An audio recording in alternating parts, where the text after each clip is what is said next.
We are extremely rich here in Burkina Faso, and we never cease to repeat it. And today we are undertaking to reorganize our society. I invite you to listen to his whole speech until the end. You will understand why this leader is making so much noise in and outside of Africa. When we talk about dignity and when we talk about honor, if you are not self-sufficient, then you have no dignity. When the father goes back home at the end of the day and doesn't have grain to put on the table for his son, he cannot speak about dignity.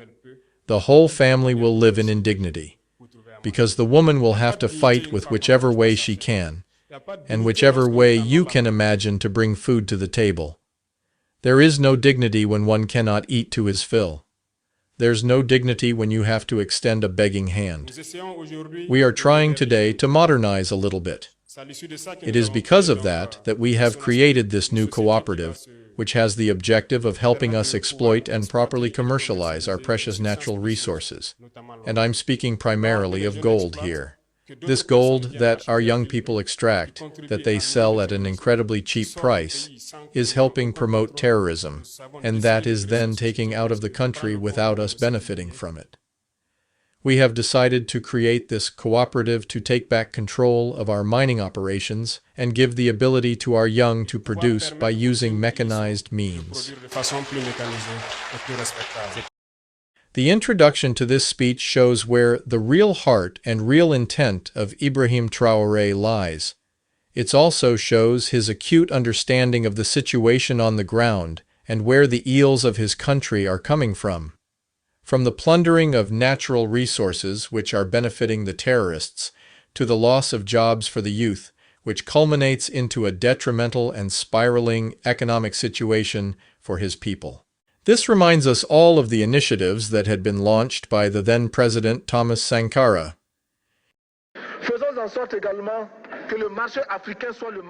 Let's also make sure that Africans' market is a market for Africans.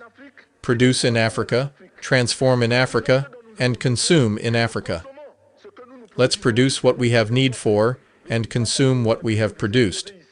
I've come to show you today cotton material that has been grown in Burkina Faso, weaved in Burkina Faso, and fashioned in Burkina Faso for the sole purpose of making clothes for people of Burkina. My whole delegation today is clothed by artisans from Burkina Faso. There is not one thread of our clothes today that comes from Europe or United States.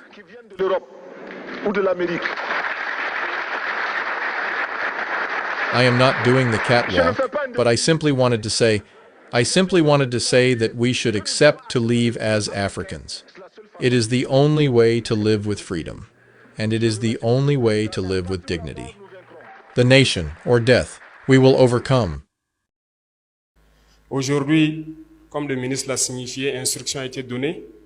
Today, instructions have been given to the Ministry of Finance so that we can create a common fund and support our youth in entrepreneurship.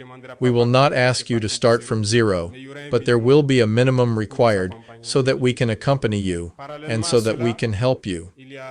In addition to that, we are putting all efforts so that physical considerations allow for the creation of this fund quickly.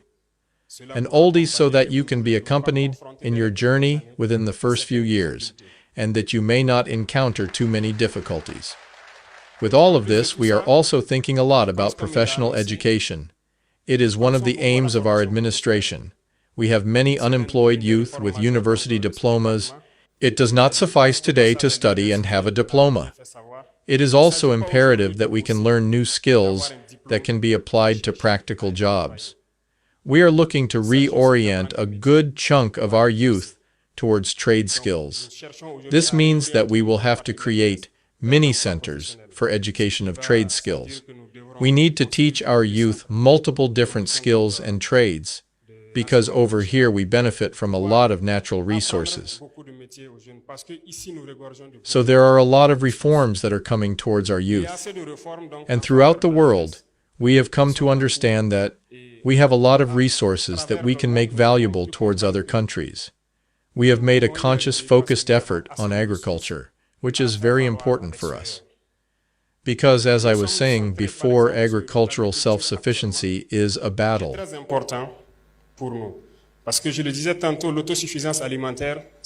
When we talk about dignity, and when we talk about honor, if you are not self-sufficient, then you have no dignity. When the father goes back home at the end of the day and doesn't have grain to put on the table for his son, he cannot speak about dignity. The whole family will live in indignity. Because the woman will have to fight with whichever way she can, and whichever way you can imagine, to bring food to the table. There is no dignity when one cannot eat to his fill. There's no dignity when you have to extend a begging hand. So what closely here, this new form of neo-colonialism, which has for objective to turn our youth into beggars, into people who constantly need support. And we will fight for this self-sufficiency. When you meet with mobile money companies and tell them to direct the funds of about 80 billion to youth structural programs, they refuse. This is a clear warning for us. The objective is to keep us perpetually dependent, as in this case, perpetually in debt, and prevent you from attending financial freedom. And every time they will only give you a little bit and tell you to stay where you are. Do not be afraid to launch yourself into business ventures. Do not be afraid to try new businesses. Not easy. You will falter, then you will fall on your knees. While you're on your knees, take the opportunity to pray and get back up to try again. Never stop trying. And even those who already have a job somewhere, don't leave it to yourself, to this job only. Because our generation is in the system, that is a little more complicated than the norm. They have taught us to only have a job at a desk, to wait for the salary at the end of the month and not do anything else. This will not help you achieve happiness. It simply will not. Your salary has to help you develop something else. I am a soldier, but I'm also a businessman, because we are only allowed to do agriculture and farming. And I'm happy that the elders who put those restrictions in place had the future of our country in mind. We tried it out, and we saw that it was very hard. But just like anything else, if we persevere, we can end up with a very positive outcome. So I've encouraged you not to get discouraged. For those who have entrepreneurship in mind, continue to try and try and try. The road ahead is always full of obstacles, but you should not stop. You will end up succeeding. We are extremely rich here in Burkina Faso, and we never cease to repeat it. Some of the agreements and texts that had been signed were very constraining for our country. This was causing us to have a lot of economical difficulties and preventing our economic growth. Today, thanks to you, we are in the process of rewriting a lot of these agreements so that we can give to our nations what they truly deserve. It is in this context that when we look at the domain of mining at individual scale, a lot of our young men find themselves on artisanal sites in conditions that are very harsh, very similar to the conditions that were present in Europe in the 1800s. When men had to enter tunnels that they have to dig themselves, our young continue to leave this experience.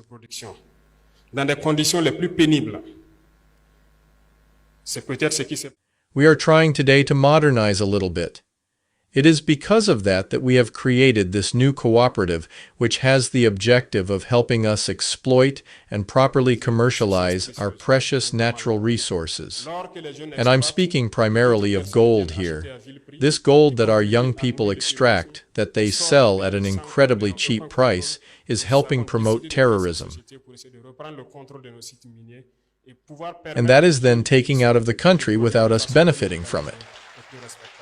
We have decided to create this cooperative to take back control of our mining operations and give the ability to our young to produce by using mechanized means. It is also our objective that each region can have and produce his own specialty. You could very well be in the domain of agriculture. We have water reserves and lakes spread out throughout the country. rivers that flow, and canals here and there. But all of these have not been exploited at all. And this we are trying to do in every region. This is why I have decided to have a representative of each region in the government. This process is underway. They will have the responsibility of taking the preoccupations of our young, of our women, and of our people in general, so that we can take actions where it matters the most.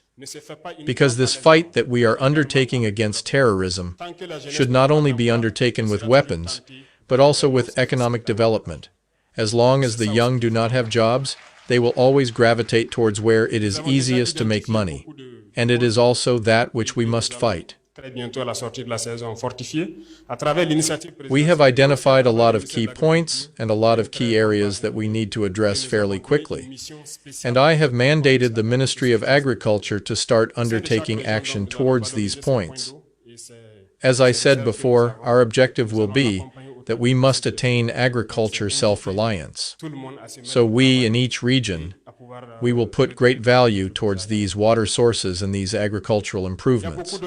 So this is to invite everybody to start work and to give dignity back to our country. There are a lot of other vectors of work, but we will not be able to detail them all here today. The Ministry of Agriculture will start action, as I was saying before, and will include the National Council of Youth, which I hope will be the major incubator to help move this forward.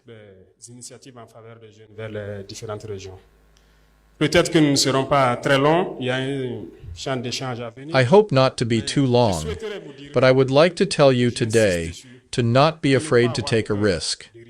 Entrepreneurship implies taking risks. Initiate something. Do not be afraid to take risks. Without risks, there is no pleasure. Take flight. Do not be afraid. We will assist you as much as we can.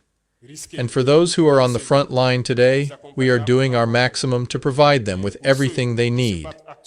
So I would like to use this stage today to give recognition to all those youth who have taken arms without any fear and in full dedication to the country. In the field, in the rain, and in the mud, everywhere, we ask them to go and fight to take back our country, and to give back to our country what we call territorial integrity. Everybody can participate in this fight, not necessarily by taking arms, but also by helping via economic development. And for this, we are counting a lot on the young ones.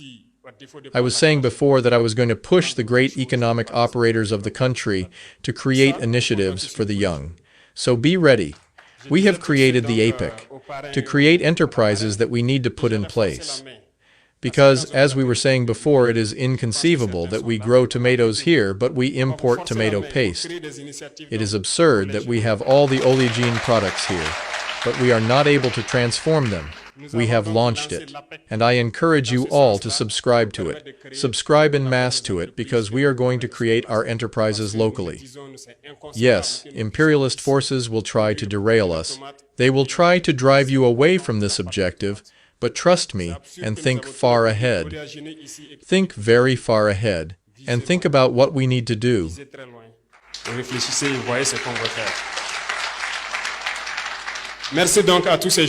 Thanks again to all these young people who have come from all over Africa to come and support their friends from Burkina Faso. We thank you and we invite you to have a very pleasant day in Burkina Faso.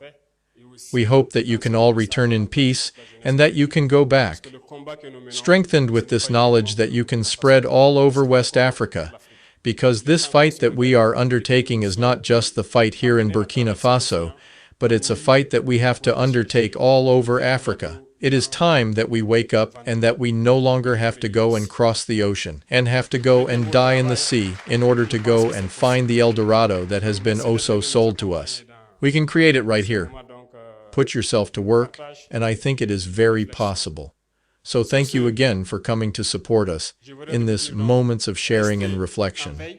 On this, I would like to see that we should all remain vigilant, because the fight that we have to undertake is a very long one, a very hard one, but it is not impossible, because we know that it is possible to achieve it. The nation, or death. We will overcome. Thank you, my friends. Now, I challenge anyone to find any of those, quote, democratically elected leaders, end quote, that have been supported for decades in all African countries who have spoken in terms even close to this. When we say that Ibrahim Traoré is the reincarnation of the beloved Thomas Sankara, it is not misspeaking. It is our hope that he does not find the same fate. As you have seen on previous reports on this channel, there have already been multiple attempts on his life. That is, because if he's anywhere close to successful on the programs that he would like to enact in order to reform his country, then those who are benefiting from the status quo stand to lose, and to lose a lot. Just with the gold production alone, Burkina Faso could very quickly transform its monetary reserve and put them in a position of strength when it comes to negotiating rates for natural resources. In addition, this will enable them to also purchase equipment and build infrastructure programs that will further transform the economy of the nation. In fact, in Burkina Faso itself, the long-sitting president Blaise Compaoré, the same one who had enacted a coup against Thomas Sankara and got him assassinated, presided over the country for 3.5 decades. His coup against Thomas Sankara was funded by France, and he was strongly supported by the Western powers, and yet throughout his tenure, economic indicators for Burkina Faso went backwards. Agricultural self-reliance disappeared. Poverty was rampant. No great programs were launched to alleviate the suffering of the people. Natural resources were being siphoned out of the country at great rate, benefiting the neo-colonialist at the detriment of precious African lives. During that same tenure, Blaise Compaoré was supported and kept in power by France and other Western powers. It is not a stretch to say that, through their actions, they have indirectly caused the death of tens of thousands of Burkinabés, and I am being generous. When you total the number of kids who have died from malaria, malnutrition, and then when you add the number of women that have died in childbirth, all of them preventable, and then those who have died in the desert trying to cross to get to North Africa before taking a boat and drowning in the Mediterranean, then my figure is surely low. A literal genocide in slow motion. Now multiply that by the number of African countries that have lived the same fate. All these just so that countries in Europe and the Western world can have natural resources for cheap instead of innovating and getting their people to be more resilient. Those same people who in turn dare to utter towards the Africans that they are lazy and do not know how to build a civilization. A true stand-up joke at a continental scale.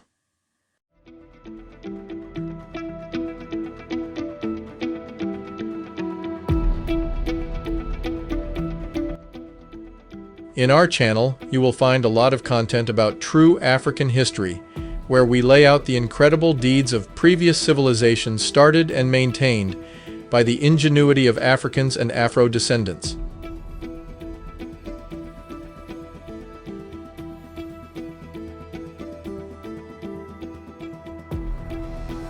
You also find occasional newsreels. If you want to support our work, there are multiple ways to do so. You can find the support links in the description below. By supporting us, you are helping spread the truth about our history and shine a light on the Afro-descendant perspective.